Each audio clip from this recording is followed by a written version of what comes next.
আমি মোহাম্মদ মুবিনুল ইসলাম সরকার, আমি নয়া দিগন্ত এবং ডেলিশনে কাজ করি। আমরা এখন কথা বলবো রংপুরের পীরগাছা উপজেলার বর্তমান যে মাদকের ছয়লা আমরা যে জানতে পারতেছি বিভিন্ন আপনার স্থানে খাচ্ছে প্রকাশ্য এবং গোপনে। তাই এই যে আপনার এক ভাই, আমাদের বড় ভাইয়ের মুখে পরিচয় নেব আমরা, তিনি কি করতেছেন, তিনি নিজের ব্যক্তিগত উদ্যোগে এলাকার কিছু যুবকদের সাথে নিয়ে প্রতিহত করার চেষ্টা করছেন এবং সফলতাও পেয়েছে। জি ভাই, আপনার পরিচয়টা দেন প্লিজ। আমার নাম হচ্ছে ইমতিয়াজ আহমেদ রতন। আমি পীরগাছার ছেলে। আমি পেশায় একজন সঙ্গীত শিল্পী। আমি তার পুরোপুরি বলি, আসলে আমি এবার রমজানে আসার পরে আমি যখন দেখলাম যে চারিপাশে আসলে মাদকের যে ভয়াবহতা, এটা আগে আসলে এইভাবে অন্যভাবে উপলব্ধি করা সম্ভব হয়নি। কারণ আমি যেহেতু 30 দিনের জন্য বাড়িতে থাকি, অন্য সময়গুলোতে আমি খুব কম সময়ের জন্য বাড়িতে আসি।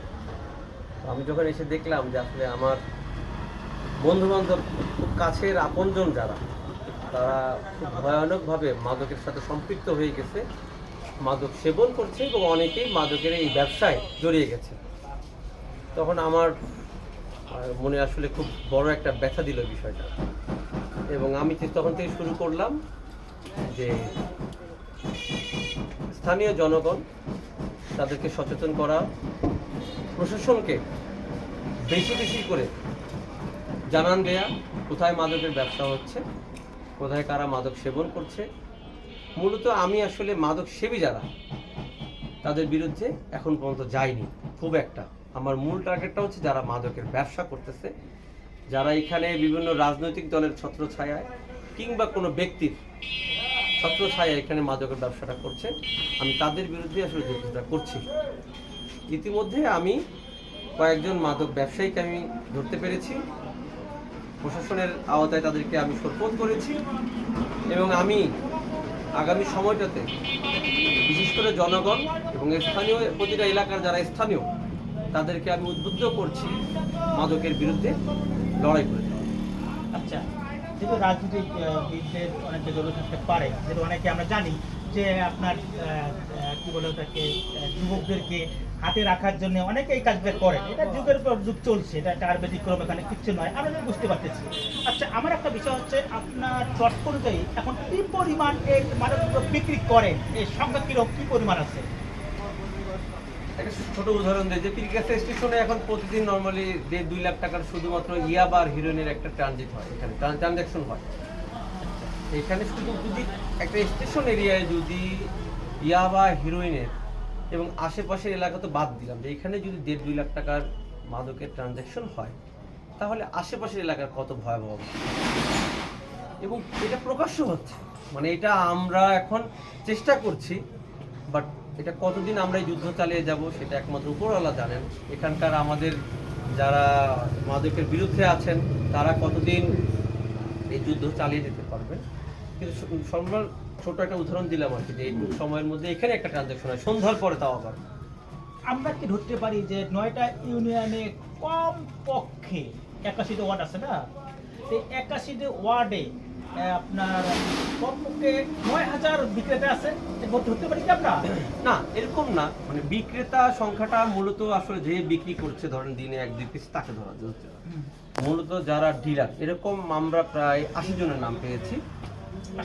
80 জন। এই 9টা ইউনিয়নে মূল যারা, এই 80 জনের উপরে আমরা আরো বেশ কয়েকজনের নাম পেয়েছি, যারা এই 80 জনকে মূলত মাদক সাপ্লাই দিচ্ছে। সেখান থেকে মূলত মাদকটা বিভিন্ন জায়গায় ছড়িয়ে যাচ্ছে। আমরা এরকম 80 জনের একটা তালিকা সাপ্লাই, যারা একদম যাদের কাছে, যারা ডিস্ট্রিবিউটর, তাদের কাছ থেকে মূলত সেলাররা কিনতেছে, কিনে তারা কিরকম হতে পারে। আমরা একটা কেন বলতেছি, আমরা একটা নিউজ করার সময় একটু লিখবো যে আপনার ডিলার হচ্ছে 80 জন, আর খুচরা বিক্রেতা কিরকম হতে পারে? খুচরা বিক্রেতা সেটা না করে 500 প্লাস। 500 প্লাস, তাহলে আমরা বলতে পারি পীরগাছায় 500 প্লাস মাদক দ্রব্য ইয়াবা এবং হিরোইন এবং হিরোইন বিক্রেতা বিক্রি করতেছে। আচ্ছা, সেবন করতেছে কেমন, সেবনকারী সংখ্যা কেমন? সেবন এটার আসলে আনুমানিক এটা আমি ইয়াবা হিরোইনের যে তথ্যটা আমার কাছে আছে, সেটা হচ্ছে এখনকার প্রজন্মের প্রায় 350 ছেলে মেয়ে প্রপারে, পীরগাছা স্থানীয় প্রপারে, এখানেই তারা হচ্ছে ইয়াবা হিরোইন আক্রান্ত 350 মতো এখানে। তাহলে আমরা যদি একটা ছোট্ট এলাকায় যদি 350 মতো পাই, যারা চিহ্নিত তারা নেশাটা করতেছে একদম ইয়াবা হিরোইন, সারা জিনিস যদি পাই আমরা বোধ করি এটা একদম কম করে না হলেও 7 থেকে 8,000 হবে, আরও বেশি হতে পারে, 10,000 হতে পারে, আরও বেশি হতে পারে, কারণ অন্যান্য মাদক দ্রব্য আছে। কিন্তু ইয়াবা হিরোইনের ক্ষেত্রে আমরা প্রায় 7 থেকে 8,000 জনের মতো একটা ইয়া করতেছি যে এরা এখন আক্রান্ত। এখানে ছাত্র, শিক্ষক, রাজনীতিবিদ, আইনজীবী, ব্যবসায়ী থেকে শুরু করে খেলোয়াড় থেকে শুরু করে বেশিরভাগ নামগুলোই আসছে এই পেশাগুলো থেকে, যারা এই মাদক ইয়াবা এবং হিরোইনের বিষয়ে আক্রান্ত। যেটা আপনি এই কাজ করতেছেন এই জন্য আমার একটা জানার বিষয়, রাজনীতিবিদরা না হয় তাদের মানে পেটুয়া বাহিনীকে রক্ষা করার জন্য বা শক্তি আমি বলি শক্তিশালী করার জন্য হয়তো বা মাদক দ্রব্য সেবনের সুযোগ দিচ্ছে, কিন্তু খেলোয়াড় বলেন বা অন্য পেশারা কি জন্য এই যে মানে জাগিয়ে রাখতেছেন? একটা জিনিস বলি, শিক্ষকের রাজনীতিবিদদের প্রধান যেটা কারণ থাকে একটা এলাকায় যে পরবর্তীতে যেন কোনো ভালো লিডারশিপ না আসে, ভালো নেতৃত্ব যেন তৈরি না হয়, এই জন্যই রাজনীতিবিদরা মূলত মাদকের পক্ষে থাকে। কারণ তারা যখন দেখেন যে তাদের কোনো প্রতিপক্ষ বা নতুন একটা জেনারেশন থেকে কেউ উঠে আসবে, এইটা আসলে তাদের ভবিষ্যৎ রাজনীতির পথ চলার ক্ষেত্রে একটা বড় বাধা, এইটা একটা বড় জিনিস থাকে। এবং অন্যান্য পেশার ক্ষেত্রে যেটা বলতে আসলে আপনি মাদক নেন, এটা আপনার স্বভাবজাত বিষয়, মানে আপনি আপনি মাদক সেবন করছেন, এটা হচ্ছে আপনি একজন মানুষের স্বভাবজাত বিষয়, এটার সাথে আসলে আপনার প্রফেশনালি কোনো সম্পর্ক আসলে থাকে না। যদিও আমরা ধরে নিই যে অমুক আইনজীবী বা তমুক খেলার মাদক আসলে, কিন্তু মাদকটা মূলত আপনার স্বভাবজাত হিসাবে, যে একজন মানুষ আপনি এখন যদি ভুল করেন আপনি মানুষ হিসেবে কিন্তু আপনি আবার সঠিক পথে হাঁটতে পারবেন, সেক্ষেত্রে কিন্তু আপনার প্রফেশনালি হয়তো কোনো নাম আসবে না, যে আপনি কে এই পরিচয়টা আসবে না, এটা সম্পূর্ণ নিজের ব্যাপার। মাদক গ্রহণ করলাম না, আমি এমন মানুষকেও দেখেছি যিনি এক সকালে উঠেই বলছেন যে আমি আজকে থেকে আর মাদক গ্রহণ করবো না, উনি এই পীর গাছারি, উনি আসলে মাদক আর গ্রহণ করেন না, উনি মসজিদে যান, উনি অনেক অনুতপ্ত, উনি আমাকে বলেন রতন আমি তো অনুতপ্ত। এটা আসলে কোনো মানে কি বললাম, যেটা যারা করেন বা রাজনীতিবিদ যারা করেন সেটা তার যে পরিচয়, এই পরিচয় বহন করে না। এমন লোকও তো আছে প্রশাসনে, যিনি একজন বড় পুলিশ অফিসার, যিনি একজন বড় একটা সরকারি কর্মকর্তা, তিনি মাদকটিকে গ্রহণ করেন। এই মাদক গ্রহণটা সম্পূর্ণ স্বভাবজাত বিষয়। এটার সাথে মূলত আমরা ফোকাস করি মূলত তার পেশাকে, যে অমুকে জড়িত, অমুক শিক্ষক জড়িত বা অমুক আইনজীবী জড়িত, কিন্তু মাদক তো সম্পূর্ণ স্বভাবজাত থেকে আসে। আচ্ছা, আর একটা বিষয়, আপনি এই বিগত কয়েকদিনের মধ্যে আমার একটু ব্যাপক কাজ করতেছেন, প্রচারণা চালাচ্ছেন, মোটামুটি আপনি তিন কাছে বর্তমানে আলোচিত। এখন এই কদিনে আপনি কি পরিমাণ মাদক দ্রব্য মানে বিক্রি করেন, তাদেরকে আটক করে বা মানে পুলিশকে দিয়েছেন বা আপনার আটক করেছিলেন? পুলিশকে দেওয়া সম্ভব হয়নি? দুঃখজনক যেটা হলো যে আমি প্রথম যে অভিযান হয়েছে সেখানেও 2-1 আটক হওয়ার পরে এটা স্থানীয় রাজনীতিবিদদের সুপারিশের কারণে 2-1 বেরিয়ে গেছে। আর আমি এর মধ্যে যেটা আর কি ঈদের দিন আমি একজনকে ধরেছিলাম, যেটা লিটন নামে একজন, সেটার কাছ থেকে 9 পিস ইয়াবা পাওয়া গেছে। এটা আমার আসলে একটা গোপন তথ্যের ভিত্তিতে আমি তাকে ধরেছিলাম। এরকম আমি আরও 2-1 ধরেছি, তাদেরকে থানায় সোপর্দ করা হয়েছে। যেটা স্থানীয় আবার 2-1 আসলে বোঝানো দরকার, এরকমের ভিত্তিতে স্থানীয় যারা জনসাধারণ ছিলেন তাদের হাতেও আমি সোপর্দ করেছি, যাতে তাদেরকে বোঝানো হয়। কারণ সব জায়গায় আসলে যারা মাদক সেবন করে, যে বললাম আমি তো ম্যাক্সিমাম মাদক সেবনকারীকে দেখি, আসলে তাদেরকে না ধরে বরং যারা সেল করে তাদের আমার যে ভাই আপনি তো এখন মোটামুটি একটা ঘুরলেন বা দেখলেন, আপনার এলাকার মানুষের কথা বললেন, আইন শৃঙ্খলা বাহিনীর সঙ্গে যে আপনি কথা বলেছেন, আমরা জানতে পারছি সুশীল সমাজের কথা বলছেন, আপনার অনেক মসজিদ ইমাম ছিল, পুরোহিত ছিল, সেগুলো মোটামুটি আপনি নিয়েছেন আমরা জানি। আচ্ছা, আপনি কি মনে করেন এই যে একটা মাদক দ্রব্যের থেকে এই যুব সমাজকে রক্ষা করব কিভাবে আমরা? এখানে প্রথম দরকার হচ্ছে স্থানীয় গণসচেতনতা, যারা আলেম রয়েছেন, যারা পুরোহিত রয়েছেন, বা যারা আমাদের আসলে ধর্মের যারা প্রধান, যারা বিভিন্ন সমাজের যারা প্রধান, তাদের আসলে আরও বেশি সচেতন হতে হবে। এলাকায় যদি একটা করে প্রতিরোধ করার জন্য মাদককে দল গঠন করা যায়, সেটা সবচেয়ে ভালো হবে।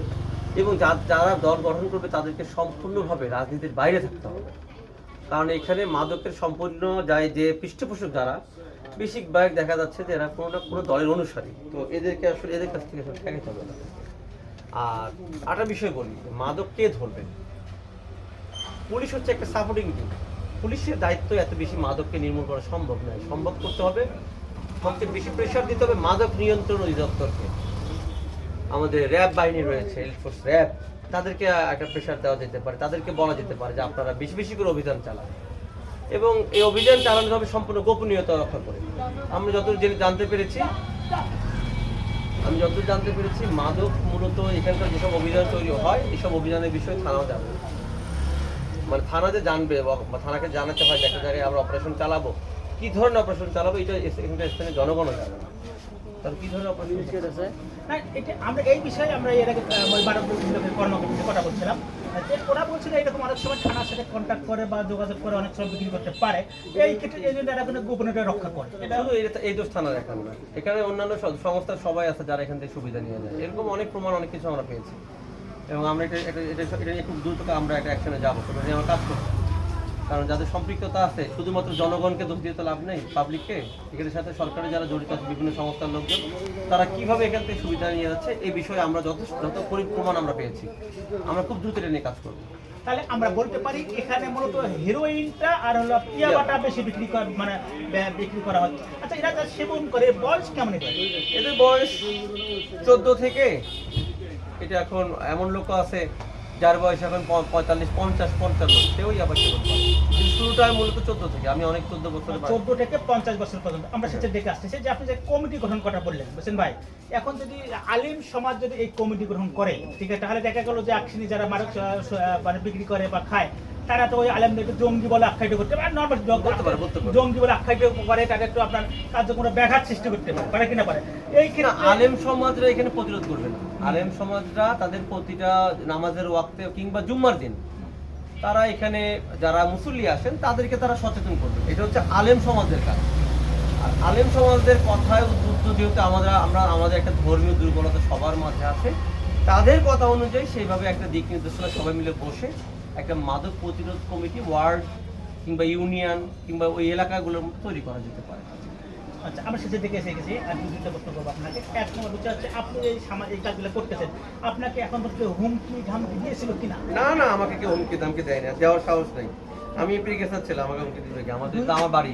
দুই নম্বর, স্থানীয় সংসদ সদস্য আপনার জাতীয় নাগরিক পার্টি এনসিপির সদস্য সচিব রঙ্কুচারের এমপি, তার সাথে এই বিষয়ে কোনো কথাবার্তা হয়েছিল কিনা? গতকাল ওরা কথা হয়েছে, আপনি সহযোগিতা করতে ব্যাপারে কি বলেছেন? আমার সাথে ওরা গতকাল একটা ভালো কথা হয়েছে। আমি তাকে দেওয়া ইনফরমেশন দেওয়ার যে বিষয়গুলো নিয়ে কারণ সব জায়গায় আসলে আমার যাওয়ার মতো এখতিয়ার কিংবা আমার যাওয়ার মতো আসলে অধিকার নেই। তো সেক্ষেত্রে একজন স্থানীয় যিনি সংসদ সদস্য, তার ক্ষেত্রে এটা প্রযোজ্য বা তার ক্ষেত্রে একটু বেশি প্রাধান্য পাবে তার কথাটা। সেই অনুযায়ী আমি ওনাকে ব্রিফ করেছি, উনি বিষয়টা দেখবেন। আমার বিশ্বাস উনি দেখবেন। যদি উনি না দেখেন কিংবা ওনার থেকে যদি সেরকম ধরনের কোনো আমরা যদি না পাই, কি বলা চলে যে রেসপন্স যদি কম পাই, সেক্ষেত্রে আমরাও তো অবশ্যই সেটা নিয়ে কথা বলবো। তবে আমার বিশ্বাস উনি কথা বলবেন, কালকে যেহেতু ভেবে আমাদের ফলপ্রসূ কথা হয়েছে, আমরা আশা করি ভালো কিছু হবে। যে আমরা এখন কথা বললাম বিশিষ্ট সঙ্গীত শিল্পী, যিনি রংপুরের পীরগাছা উপজেলার মাদক দ্রব্যকে নির্মূল করার জন্য যারা ডিলার আছে তাদেরকে অলরেডি উনি শনাক্ত করে ফেলেছেন এবং চেষ্টা করতেছেন প্রতিহত করার জন্য। ধন্যবাদ সবাই।